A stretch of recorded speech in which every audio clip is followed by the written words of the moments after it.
Yeah, right. Yeah.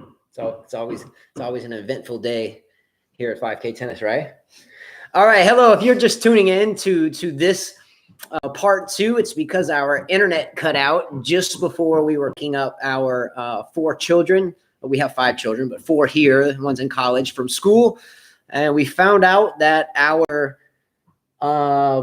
fourth graders, entire fourth grade class, is now quarantined because of COVID-19. I guess we have found out the hard way that our 9-year-old won't be going to school for the next 10 days. 10 days. Mm-hmm. All right. We'll try to make this relatively quick for you guys, but it cut out on part 1. We were talking about Bianca Andreescu, and where we were and the draw was at the bottom half of the top part of the women's draw. And that section was from Pliskova all the way down to Andreescu. Should I see if they would stop or keep going? If there's some hammering in the background, it's because next door there's some construction going, but I think we're okay. Yeah, we're fine. So we got up to we talked about Kvitova, we talked about Pliskova, we were getting to Andreescu when the whole thing happened. Yeah, and at the end of end of part 1, we were alluding to the fact that Andreescu's current kind of injury-prone momentum moving forward is because of a lot of beating that her body took out of shape at a younger age. And that's what we were alluding to. And ultimately, that's the tale of the tale. I don't expect much from Andreescu in this tournament. She has a tough round. Yeah, she has a tough. She has Golubic right off the bat, and Golubic is a fine player. Mm-hmm. So I don't expect a lot from Andreescu in this tournament. She might not. If she does get past Golubic, she has the young. Well, I say young. She's still young, but she was much younger when she won the French Open. But she has the fiery Ostapenko in that section. She has Kvitova just above her. She has Sevastova just above her. She has Sakari just above her. So it's going to be a tough role for Andreescu once again. And again, she could very well lose in the first round. She could very well go deep into the tournament, but I just don't think so. Right. I didn't even pick her. It's amazing how before we were talking about her going far, like getting a lot of slams, and now maybe not even win first round. Yeah, for sure. All right, bottom half of the women's draw, starting at the top, you have I still don't have any confidence in her doing any damage in terms of winning a major now, before, or ever. Sorry, just have to say it that way. Yeah, she doesn't have a game, in my opinion, that's gonna fry somebody. Just one day. She's just Svitolina. Do you understand what I'm saying? She's always been consistent, though, at least in the top 5. Yeah, but I think she has Rybakina, who's a tough customer in her way, and then comes a Georgie and Halep, which we've talked about a little bit already. Halep does not look 100% healthy on the practice court. She was frustrated on the practice court. She was strapped up with all types of tape on the practice court, shaking her head. And she's playing a relatively warmed up, match-ready Georgie. Mm-hmm. Right? Yeah, that's going to be a tough match for her. So, I mean, Svitolina actually has a good draw to go all the way into the quarterfinals, but that's her usual performance, the quarterfinals. So exactly. I think Georgie and Svitolina could see one another, or Rybakina and Svitolina. I think Svitolina is relatively safe in her section, but when she moves out of that first section, Rybakina, even Sasnovich can even knock on someone's door the wrong way some days. Caroline Garcia's in there on Lee, the U.S. Player, Georgie and Halep. I don't know if I have a whole lot of faith in Svitolina to get through all of that. Looking down to the next section, Kerber is in the mix. Angelique has been in the mix of it for a lot of years, a multiple major winner, and she's on a little healthy uptick. She's doing pretty well. What are your thoughts on Kerber? I think she's got a good shot. I mean, she faces Yastremska, who's come back from an anti-doping whatever. I think she'll beat her, but Goff is on her way, so that'll be a tough match for her. Is it safe to say that since Yastremska's doping suspension, etc., that since she has come back, her game has been completely different? Isn't that the same thing that happened to Sharapova, though? Yeah. Same thing happened to her. So is it safe to say that maybe these substances that they test positive for, that these Sharapovas and Yastremskas tested positive for, that now that they've tested positive for them, they obviously can't take them anymore because it would obviously basically end their careers for sure. Mm-hmm. But because they can't take them, is it basically telling you that without these chemicals that they're not as good as a player as they once were? Yeah. Or is that just a conspiracy theory based upon facts that may or may not be related at all? I don't know. It's been pretty consistent, though. Most people that come back, they don't quite come back the same. Levchenko's on her second anti-doping, whatever. Yeah, I think Kerber beats Yastremska here. In the same section, though, you have an interesting matchup. You have Madison Keys playing Sloane Stephens in the first round. Now, this was once a U.S. Open final. That's sad. That Sloane Stephens won. Do you remember this match? Yes, it was a pretty lopsided match. I think it's pretty sad that they put the two Americans. They should have given them a chance. You would think being in New York, they'd want to help the Americans out. You know? Yeah. I don't get that. I don't get all of that. That's terrible for them. Who wins that match, Carla? Stephens again. You think Stephens takes it? Keys has just had a really bad year. Stephens has had a better year compared to Keys. Stephens' year has been up here while Keys' been down here. I'm gonna give that one a good old coin toss. You took Stephens. I'll take the other side of the coin. I will take Madison Keys. Coco Gauff is also in this section. I have Coco Gauff going all the way to the final, believe it or not. I have Coco Gauff going to the final against Barty and losing to Barty. I do think Coco Gauff will end up on a collision course against Naomi Osaka. I mentioned this a couple of times before that Osaka in the last tournament looked a little puffy. Her face looked a little puffy. Her arms looked a little puffy. We know she's been dealing with this media narrative about mental health issues. And by the way, I read an article that the U.S. Open was going to potentially entertain athletes not having to do the post-match press conferences if they have any history of mental issues. And I'm thinking to myself, okay, Osaka got her little way. She cried like a baby. And now the Go Woke New York tournament is going to go woke with her and appease everybody by saying you can cry and we'll, bend over backwards so you can screw us in the ass. And then you don't have to do your post-match conferences. So maybe when I go to work the next day, I can go out and I can go to my boss and I can say, you know what? I don't want to talk to you today. I have mental health issues. And then hopefully he'll say, that's okay. I'll pay you anyway. You still have your job. We love you. Not. Anyway, she got her crying baby way. But nonetheless, I think that Coco Gauff is not a crybaby. And I think Coco Gauff, if she does meet Osaka, will beat her once again like she did at the Australian Open. I disagree with you, but okay. Why? Why do you disagree? Because I think that Osaka is comfortable at the U.S. Open. This is a little bit different. She's won it twice. This is the type of style. The courts are fast. She likes to play fast. She's aggressive. She serves well. Gauff doesn't have a great serve. She's still developing a serve. She double faults a lot. And when we play matches and when you've recorded my matches, you always say my first serve percentage is low, so I'm going to have a hard time winning, right? The first serve percentage is important, and Gauff needs to work on that. So I don't think she'll win this slam nor beat Osaka. Sometimes when you talk about Osaka, I think sometimes you allude to the fact that she's American. And I know she pretends to be, and she really should be in a way, but she flies the Japanese flag and her dad's from Haiti. I don't think so. When you just mentioned that when they play, she's comfortable. You said she's comfortable here at the U.S. Because she's won two. But Coco Gauff should be equally as comfortable. She lives here. But she's here. Younger. But wait a minute. Osaka does live here and she trains here. Oh, but wait a minute. She's got a Japanese Justin, flag. I'm talking about that she's won 4 Grand Slams on hard court. That's what I'm talking about, where Gauff has not. She hasn't even made a final yet. Can I just be more upfront? I'll be more honest. I hope Coco Gauff destroys Osaka because I dislike Naomi Osaka. Mm-hmm. How about that? Okay. Let's go, Gauff. Destroy this whining pansy. Maybe she dodge her press. I bet you Naomi Osaka will do her press conferences if she wins, and then she won't if she loses. But you know what? She has a narrative to stand behind now. So maybe she just can't either way, even though she wants to. She can't because then she would look really stupid. What are you going to do if she wins? Nothing. You're going to feel stupid? No, I won't feel stupid at all. I mean, okay. She's the best player in the draw.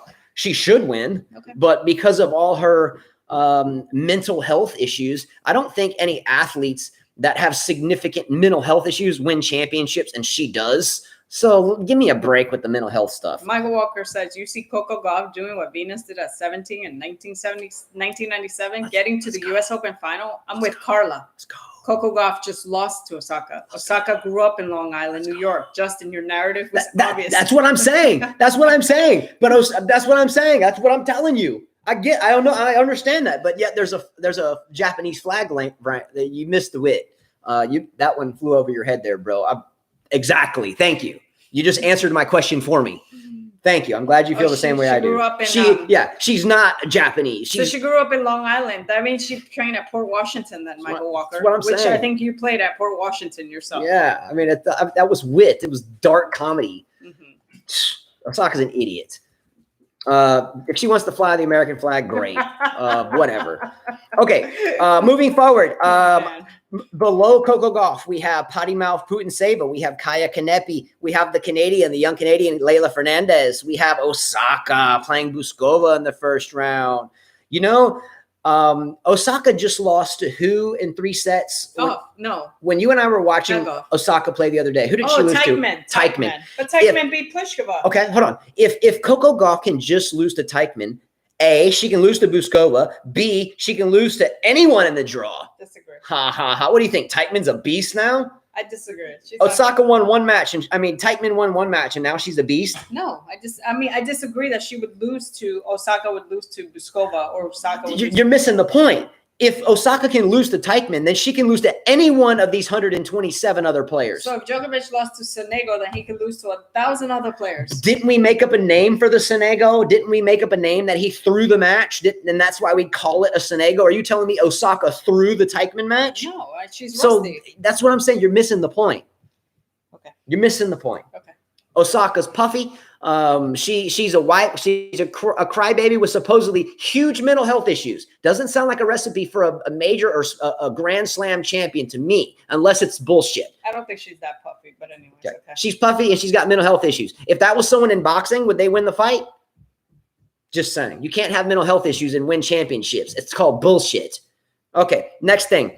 Between Putin-Sava, Kanepi, take Osaka out of there. Moving down, Krejcikova, Alexandrova. Who's the better player in there? Krejcikova has actually been pretty consistent. Yeah. I almost picked her, but I just didn't want to risk, picking her. But she's done pretty well. I mean, I think she'll get far. I even have her going to the quarterfinals. Alexandrova, Azarenka in the sections. Azarenka's mind is just not quite 100%. So she might have mental health issues. No, just she's older now. She doesn't have the fire she used to have when she won slams, It seems like after the U.S. Open final against Osaka, she hasn't quite done well. Her game has kind of gone down, more predictable. I don't know, just no firepower there. It's weak. A lot of grunting and not enough firepower. Yeah, Azarenka has a workable little section. She does have Muguruza down there. She has Andrea Petkovic, the dancing German, in there. I'm just kidding. I don't think she's a threat to anyone. But Azarenka, I think, is on a collision course with Muguruza. And it's a coin toss for me in that match. Sorry, it just is. Moving down below to the bottom half of the bottom part of the draw, we have Mertens down there. We have Ons Jabeur. I'm loving Ons Jabeur in this tournament. She's the 20 seed. So if you're playing fantasy, I didn't select Jabeur because she's only a 1-point player. Remember, your top 20 players are seeded top 20, and the tournament are only 1 point per match win. And I didn't like Ons Jabeur at a number 20 for only 1 point. So I scratched her, even though I'm hoping big things for her. We have Collins down here. Collins, I think, has a really workable section. She has Sabalenka in that section. Sabalenka, Collins, that could be a really feisty squeal-off type screech fest, like a dog fight, but in a cat's meow type way. Yeah, I actually have Collins beating Sabalenka. Yeah, so ultimately, let's look at the thick of it. I thought that Sabalenka would move deep into the tournament, maybe come across Krejcikova. I thought that on top, I thought Kerber had a shot. I thought Gauff had a shot, and I thought Osaka had a shot. I ended up selecting Gauff to go to the semi, and I ended up selecting Sabalenka to go to the semi. Again, I know Osaka should be there, but I can't wrap my head around someone saying they have significant mental health issues. And you're supposed to go win a major championship where you're in a battle on a tennis court, unless it's bullshit. And I'm trying to believe it's not bullshit. So that tells me that an athlete that's not 100% match ready, physically, mentally, everything, that it's impossible. So I'm giving her the benefit of the doubt, and that it's not bullshit, that she has all these issues, given that she's on magazines and photo shoots and Instagram all over the place with millions of people seeing it every day, and her interacting with all of them. I'm basically going to allude to the fact that Gauff is the stronger mental player if she's telling the truth, and that Gauff will get through her. But if she's lying, she'll be there. I have to disagree with you on the Sabalenka thing. You went off on me about Medvedev not having a net game. How can we choose Sabalenka going that far? This is women's tennis. Oh. Do you ever? When was the last female that's won a major that has a significant net game? Henin? You're talking 2007, aren't we? In 2021? Serena can volley, right? I don't know, man. Can she? Barty can't volley? Do they play the net? Are they always getting to the net? No one is always getting to the net. The men are getting to the net quite often, whether they're luring you in or getting there. Well, that's how you get to the net nowadays. There's no serve and volley. Nowadays, you get in there if you're lured in there. I would think Zverev's brother, Misha, would disagree with you there. That's why he doesn't do well. Okay. How can you, but Justin, you're going to get mad at me again, but how can we choose Sabalenka? But Medvedev has a better game and more strategy than Sabalenka. How many coaches all over the world and tennis commentators will be talking about players, what can get this player to finally win the next major? What can get this player to finally crack into the top 20? How many of them will say things like, add more net game? Add more variety and stuff like that. And now you're saying it doesn't matter. I'm not saying it doesn't. I say, how could you say that about Sabalenka if Medvedev won't? Who else is in this section, though? Jabeur has a game that has volleys and touch and finesse. But Sabalenka's a better player. She's more fit. Collins has about the same. Collins is not on the same level as Aryna Sabalenka. Are you kidding me? Collins is Coco Vandeweghe. Krejcikova, who won a slam. Krejcikova has a good chance. She has a good chance. Who's won a slam. Azarenka has a chance to squeal her way through Muguruza, who's won slams. You tell me Sabalenka, you would they all have chances. I just chose Sabalenka. Is that an issue? I just selected her. Forget it. I'm not going to win this fight, nor am I going to keep going. Because you hate her. I don't hate her. What I'm saying is, I picked her because Sabalenka. She's the 2C for a reason. Okay. You know what? She's the 2C for a reason. As a coach, you're saying that Medvedev will never win a slam because he can't volley. Well, this is women's tennis and women's tennis, Carla. is different. Okay, so Michael, it's night and day. We have issues at the U.S. Open. I don't know. Anyways, Michael, good question, but I don't think you're going to get anywhere with Justin on that one. You can ask me the question. Why doesn't Justin understand how mental health issues were on clay during the French Open? Now we're at the U.S. Open, and she's won 4 majors on hard courts. Why should we have issues at the U.S. Open? Bro, I don't think mental health issues are turned on and off by when you travel to a different state or not. If you say you have a mental health issue, you have a mental health issue. It doesn't matter. If I wake up in the morning and I'm suicidal, am I not suicidal when I walk down the street to my neighbor's house?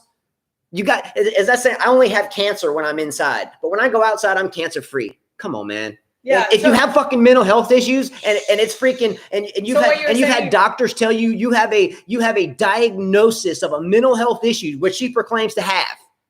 You can't tell me it switches off when you walk in front of 100,000 fans when you can't sit in front of 6. I'm calling bullshit. Okay, you don't turn your diagnosis off. I don't think it's mental issues then, Michael Walker. I think it's just she didn't want to talk at clay. Then that's what we should say because mental issues or anything, depression doesn't turn off and all. Stupid question, dumb question. Well, I would think B-Dog also she put her foot in her mouth. She put her foot in her mouth, and now she has to live her narrative. Yeah. She spoke without thinking as the little immature child at 23 that she is, and she told the world something without thinking. Made up a story to back it up and make everyone feel sorry for her. And now she's going where she might feel comfortable. And now guess what? She's gonna have to live with that shit. She's the little baby, and she created that narrative for herself. You don't turn off a diagnosis. I don't turn off cancer. I don't turn off sicknesses. That's a sickness. She should have just said, hey, she should have kept her mouth shut. Yeah, I agree. Alrighty. All right. We're going to read off our fancy teams for just shits and giggles. We don't win our own stuff. I'm going to read my men's fantasy team, then my women's, then Carla's, and then our match predictions, and we'll be done. My men's fantasy team, 1-point player, only one, Novak Djokovic. My 2-point men's players, Riley Opelka, Francis Tiafoe, Nick Kyrgios, Ugo Humbert, Carlo Alcaraz, Davidovich Fokina, and Kevin Anderson. On the wild cards, for my 3-point player, I took the young American Brooksby. Okay. On the women's side, I took as my 1-point players, Ashley Barty, Aryna Sabalenka. As my 2-point players, Coco Gauff, Badosa, Camilla Giorgi, Danielle Collins, Annette Kontaveit, Siniakova, however you want to pronounce that, My 3-point player. It's either going to be Coco Vandeweghe or Conju. No, when you put your picks in, don't put either or. I'm just telling you because Qualies hasn't finished. If Conju wins her third quali match and she is placed within the draw against a good matchup, then I'll probably take Conju. I'm not going to read this off again, so you see what I'm saying? I'm just telling you, if Coco Vandeweghe, if Conju doesn't get a good setup, in my opinion, I'm going to go with Coco Vandeweghe.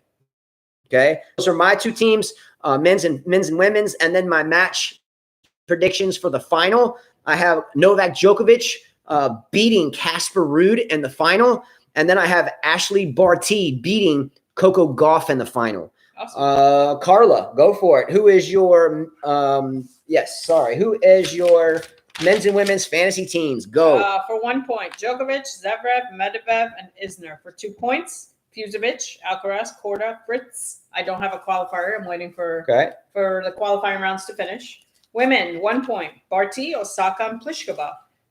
2 points, Gauff, Muhova, Collins, Pegula, and Georgie. And my qualifier walk hard is Coco Vandeweghe. Excellent. Mm-hmm. And for the big pot, the $300, again, we don't win our own stuff, but when you put your teams in, if you win one of the 2 spots for the fantasy team, each of you winners, there'll be 2 of them, we'll receive $50 US immediately, PayPal, Venmo, whatever.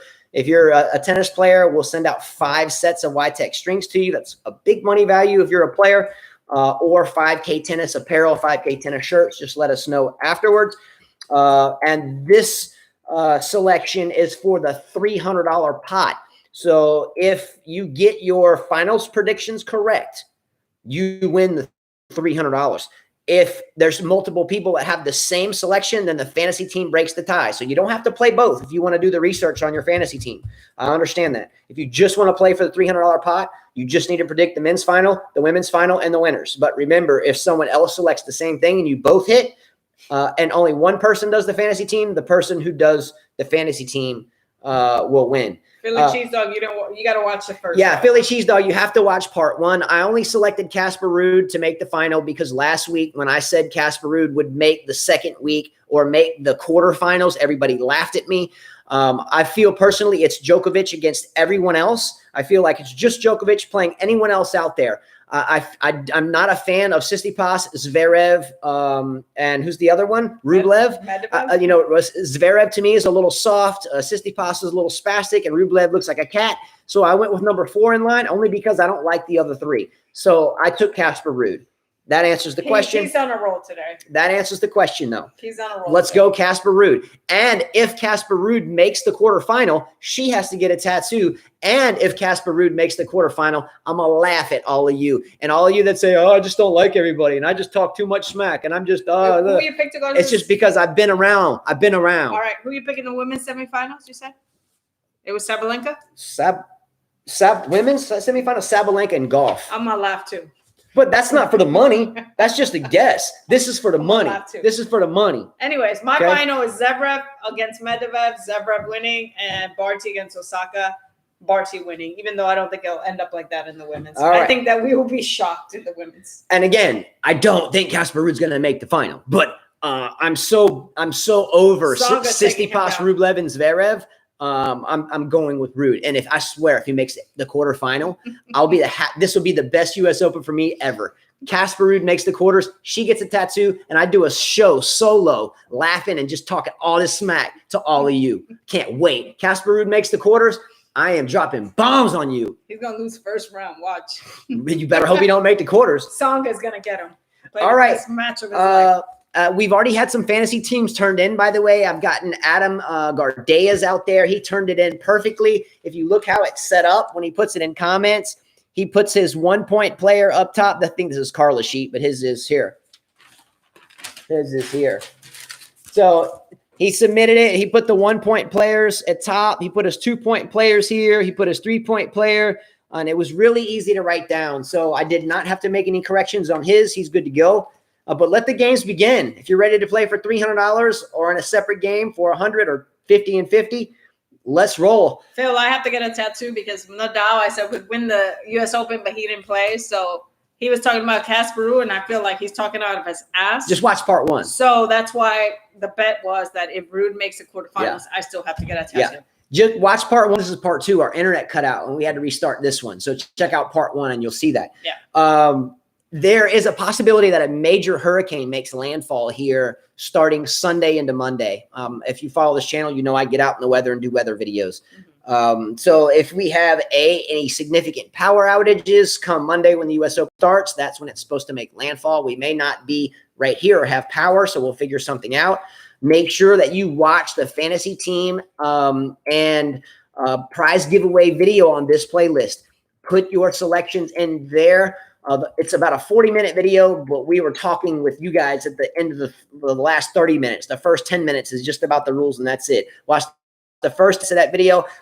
Because of this hurricane coming in our preparation and getting ready for potentially a major hurricane, I'm not going to be able to sit down and correct everybody's stuff. Take your time, watch the video, turn them in, do it. It only takes a minute, but I can't make corrections this one because we have a life-threatening hurricane that's coming in our area. So if also that hurricane makes landfall, like Monday, have your eyes out for this that I'll be doing, because I will be out in it, and that's a fact. I think I did my first video this morning. So make sure you watch that video. Any mistakes, I'm just going to toss it, because I'm not going to have time to do it for this one because of the hurricanes. What category number is expected? Supposedly a 3 at landfall. And a category 3 last year destroyed this house. And we are just moving back into it like 2 months ago. No, more than 2, since April. Okay, something like whatever. It's supposed to be hurricane proof, though. Yeah. So yeah, In other words, though, there's a major weather event like headed this way or very close. So we will be preparing for that at the same time as doing this. So it won't be as I won't have as much time to sit down and correct everybody's deals. I'm just going to write them down when I get them, and if they're wrong, then I'm just going to say, man, you didn't have enough, I guess, patience to watch 10 minutes of an easy video. And I'm going to pay you $300. Doesn't make any sense. Just watch the video. It's really quite elementary. Anyway, much love to all you guys. We will see you for our next show on Monday. As long as the hurricane has not destroyed our house again. If it's a category 3 hurricane, we will remain. If it's a category 4, we are out. But nonetheless, I will be here. I'll send the kids and wife out, but I'm going to stay here category 4 or 5 and video the whole thing. Right. But we'll see you Monday, whether all the matches are done or not, for our day 1 of everyday U.S. Open coverage on results and smack talk and talking about matches and so forth. But if the hurricane's really bad and knocks our power out and we're not here, then if you don't see us Monday, you'll know what happened. All right. See you guys. Take care.